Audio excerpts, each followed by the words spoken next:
Kandida enina amin'ireo 7 mirotsaka ao amin'ny tanànan'Ambohidratrimo no nifanaiky sy nanao velorano ifanaja sy anaraka ny fitsipika amin'ny feno fifidianana sy ny fampelezan-kevitra ny volana oktobra lasa teo. No mafisin'izy ireo izany fifanikeny izany amin'izao 2 andro mialoha ny fifidianana izao.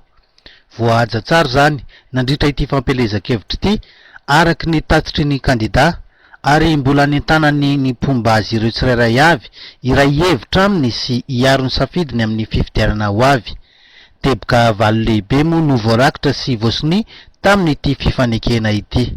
Amin'izao andro faraparany amin'ny fampelezan-kevitra zao dia ny fampiantso indray izahay kandida satria efa nivory zay tamin'ny 31 oktobra dia efa niaraka rehefa nifanaiky voalohany tamin'izany dia fametrahana ny fifanatsan'ireo mpifaninana ho amin'ny fifidianana ny fitsipika mialoha sy miandritra ary aoriana ny fifidianana.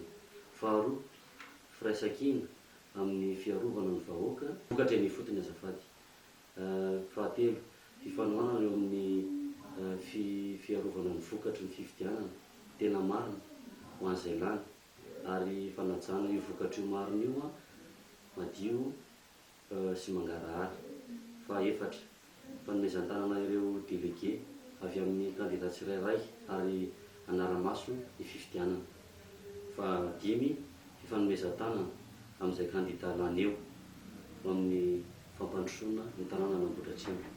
Ary ny fahaenina dia izay kandida lany rehetra eo dia miantoka tanteraka ny fankalalana miasa na foto-drafitr'asa izay ajoro ho fampandrosoana ny tanànan'Ambohidratrimo.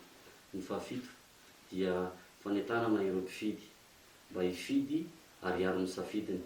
Ny fahavalo dia tsy manaiky sy mandà ny fampiroroana ny mpifidy amin'ny endriny rehetra na amin'ny endrika tohininy na tohininy.